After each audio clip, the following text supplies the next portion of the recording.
Hello and welcome to the explanation from the BBC World Service. This is where we press pause on the busy 24-hour news cycle and dig a bit deeper behind the headlines. Today the West Bank's nightmare started coming true. Protesters were throwing bricks in there, using bamboo poles to smash vehicles. It's a city where mothers carry guns, along with their groceries. The spaces that people can run to for safety are shrinking every day here. I'm Claire Graham, and with the help of my BBC colleagues around the world, I'll be trying to get a better understanding of the stories that matter to all of us. Today, Boko Haram, how Islamic fundamentalism took hold in northern Nigeria. Please note you may find some of the details in this programme upsetting. Mayeni Jones became the BBC's correspondent in Nigeria in 2019. Welcome to The Explanation, Mayeni. Thank you very much for joining us. Thanks for having me, Clem. Where I really want to start is just a chat about the lay of the land with this. Can you explain to me how the country is divided along those religious and social lines? Because geography plays its part in this story, doesn't it? Yeah, it certainly does. Roughly speaking, Nigeria is split in half, with the southern part of the country being the kind of wealthier, predominantly Christian part. Even in terms of its vegetation, it looks very different. It's very green, very humid, and perhaps more reminiscent of people's ideas of what sub-Saharan Africa looks like. Whereas the north of the country is a lot drier, a lot more arid, and in that part of the country, the population is mostly Muslim. Mm-hmm. Obviously, you have minority Christians and Muslims in both factions, and actually you have a stretch in the middle of the country that has a kind of mix of different ethnicities and populations, but that's roughly how the country is divided. So if you look towards the northeastern region then, that became fertile ground for the growth of Boko Haram. Yeah, exactly. I mean, it's a part of the country that doesn't have the oil resources that the south has. So the north tends to be poorer. Western education particularly is not as entrenched. And so over the years, many families have tended to send their children to Islamic schools rather than Western schools. All of this was kind of fertile ground for a young man called Mohammed Yusuf to start preaching in the late 2000s, talking about westernized education being haram, being forbidden. And that's where the name Boko Haram actually comes from. It means Western education is forbidden, is haram. Nigeria is in trouble. Soldiers on the streets and communities torn apart by violence. These are Christians who just fled their homes in the Muslim-dominated north of the country. A militant Islamist group, Boko Haram, gave them 3 days to leave or else. And Boko Haram is not just targeting Christians. The ruins of a police station in the northern city of Kano. At the weekend, militants killed almost 200 people here, in what amounts to a declaration of war against Nigeria's secular government. Mohammed Yusuf's initial teachings were that westernized Nigerian government was corrupt, that Western influences were corrupting, and that by sending their children to Western schools, parents in Maiduguri and in the northeast would be contributing to that rot and to that corruption. And so if you wanted to kind of get back to a more equal society, a fairer society, a society where corruption wasn't dominating, that turning to Islam and turning to an Islamic education would be necessary. Mayeni, can you give us a sense of the timing of this? So when did Boko Haram begin to recruit and spread its message, and the significance of that timing? Yeah, so in the late 2000s, Nigeria was under military rule for many decades, from when it gained independence in 1960 until 1999, when it had, the first democratic transition to power. Many Nigerians had expected that democracy would bring with it an end to a lot of the rampant corruption that you'd seen under military dictatorship. But unfortunately, that's not what they were seeing. They were seeing, a continuance of corruption, mostly fueled by the country's heavy reliance on oil. And so a decade later, you see this group Boko Haram gaining traction in Maiduguri because they're really tapping into people's frustrations with corruption, with the fact that democracy hasn't brought on the prosperity that they thought that it would. And it's in July 2009 that Boko Haram bursts, so to speak, onto the national scene as they staged a failed uprising against the Nigerian government. For days now, much of the northern city of Maiduguri has been under siege. A group of Islamic extremists has been blamed for a series of violent attacks across northern Nigeria. The group, known as Boko Haram and dubbed Nigeria's Taliban, believes the country's weakening to Western ideas and education, so they've targeted government and police buildings. Hundreds have died, mainly militants, with reports of civilians being used as human shields. Thousands are now believed to have fled. The streets of Maiduguri have been flooded with police and military. The enclave of Boko Haram has been stormed. There are reports of fierce fighting and gunfire heard across the city. The bulk of the attack was in Maiduguri in the northeast. 800 people were killed, many of them civilians. Dozens of their members were arrested, including their leader. We understand that the police in Maiduguri have told local journalists that the radical cleric Mohammed Yusuf has been killed while in police custody. Remember, Mohammed Yusuf was captured late this afternoon. He was to be paraded before state officials, and the journalists were expecting to meet him. Shortly after that, BBC learned from the police that Mohammed Yusuf was dead, that he had been killed in police custody, and that he had been shot dead. That was the first time that the authorities felt that they had dealt with Boko Haram. They had managed to, destroy this group. After he died, I think what the authorities didn't realize is that the idea of him would continue to live, that by killing him, they'd made a martyr of him. And therefore, in many ways, killing him in police custody, in these very shadowy circumstances, helped to galvanize his followers and then led to, a year after his death, the emergence of a new leader of Boko Haram who was a lot savvier when it came to self-promotion and using social media, and who became known as the face of the organization, and that's Abubakar Shekau.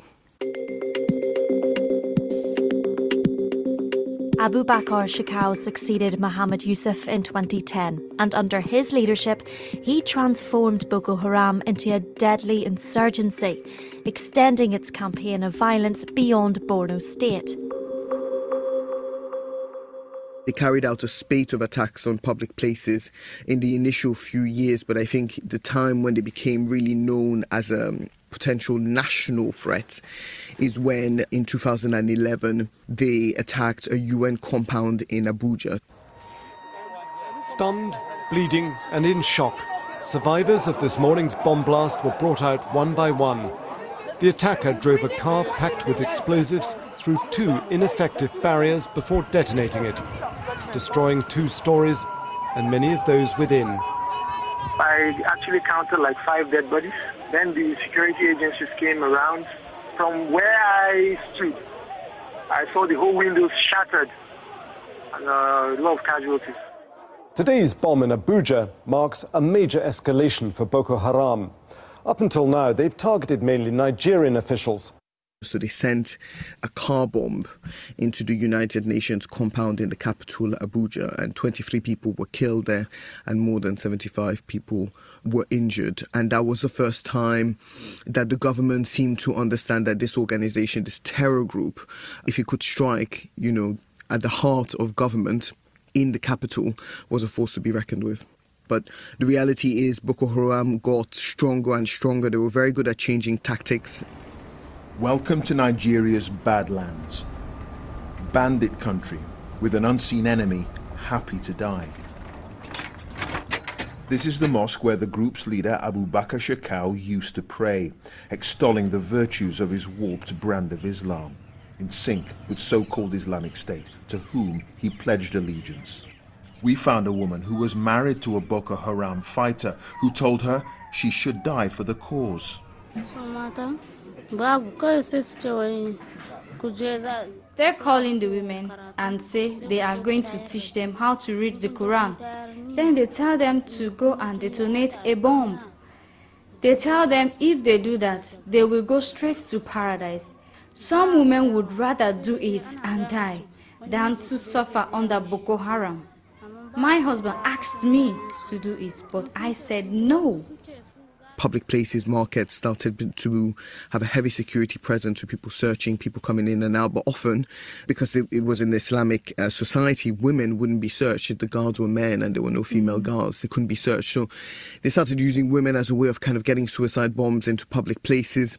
Between 2013 and 2015, it's estimated that they killed over 11,000 people.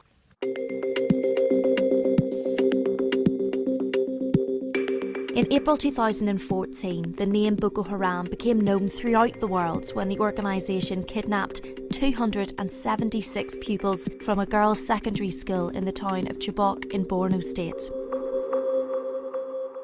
It's a predominantly Christian town.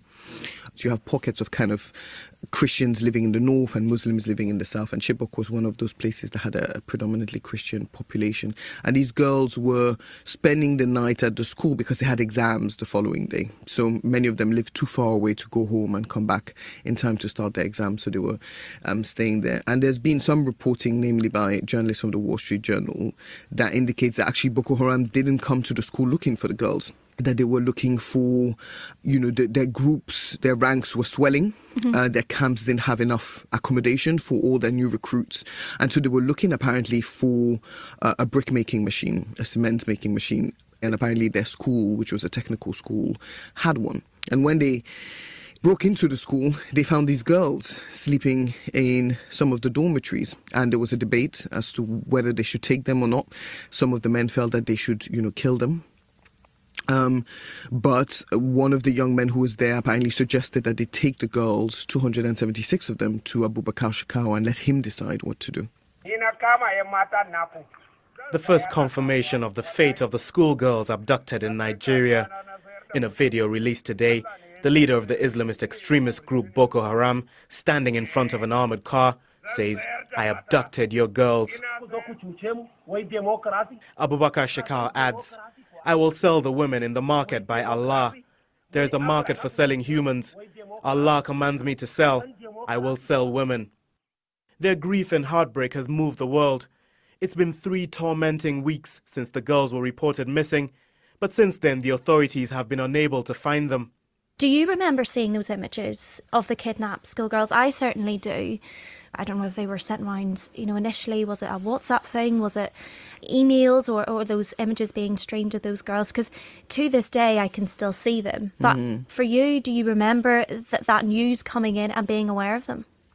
Yeah, at the time, it was before I became a journalist with the BBC. I became a journalist with the BBC 6 months after they were kidnapped. So I was, a young woman in London, and I was spending a lot of time reading the news because I'd always wanted to be a journalist as a kid but never been able to find a way in. And I remember seeing this story. I was always particularly interested in African stories that didn't seem to be gaining traction in the mainstream media. And I remember seeing the images of those girls and hearing about it. And it was a story that resonated widely with my family. I'm not Nigerian, we're West African. But these girls, look like people that we might know, look like friends of friends or relatives.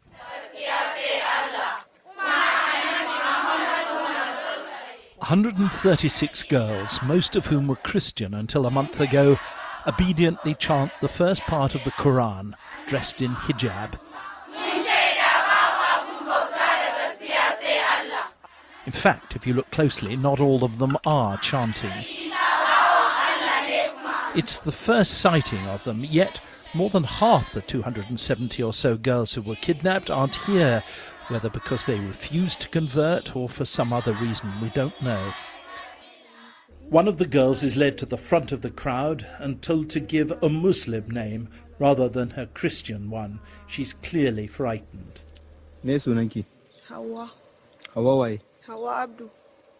Establishing the facts around much of the Boko Haram story can be difficult.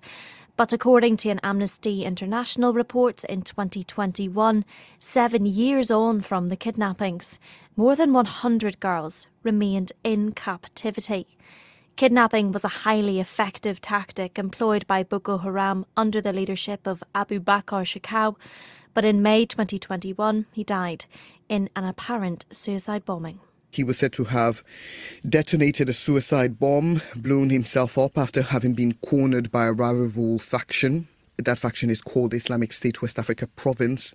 They've been in existence since 2016, when the so-called Islamic State appointed a new leader for them in West Africa called Abu Musab al-Banawi. He's believed to be the son of the founder of BokoHaram, Mohammed Yusuf. And so that decision by IS a year before Shekau had said, hey, we're losing influence, let's pledge allegiance to IS and see, you know, if that brings us any kind of stability and security again. For then IS to turn around and say, actually, we don't want you, Shekau, as the head of our faction in West Africa. We want this other guy, Abu Musab al-Banawi. He tried to hold on. Boko Haram split in two. There was a Shekau faction and there was an IS faction. They were at loggerheads, but the fact that he detonated himself after being cornered by fighters from the so-called Islamic State in West Africa kind of signified the end of Boko Haram as we knew it. Do you think then that Boko Haram still is a force to be reckoned with? I think you can't discount Boko Haram or ISWAP, the so-called Islamic State in West Africa province. These are groups that have been forged by deep structural inequality, by a continued lack of investment in education in parts of northeastern Nigeria, a continued lack of economic investment and job opportunities. This is all very fertile ground for more recruitment to happen, you know, having a large, poor, young, booming population. I remember the first time I went to Maiduguri, seeing these children just wandering the streets of the city by themselves, you know, without any parental supervision. There is a huge young population there that is not having the same level of access to education as children in other parts of the country. And so as much as you've seen the kind of death of two leaders, the structural problems that led to them being so successful in the first place are still there. And unless they're addressed, unless the poverty is addressed, the lack of education, the lack of economic opportunities addressed, there will always be more young people to recruit into these groups. And if IS and Al-Qaeda and other international extremist groups decide that they want to focus on West Africa as an area of priority, this could be incredibly destabilizing, not just for the region, but for the wider world.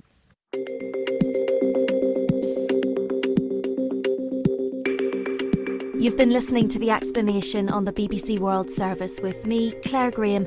My guest today was the BBC's Nigeria correspondent, Mayeni Jones. And if you want to hear more episodes of The Explanation, please subscribe now on BBC Sounds.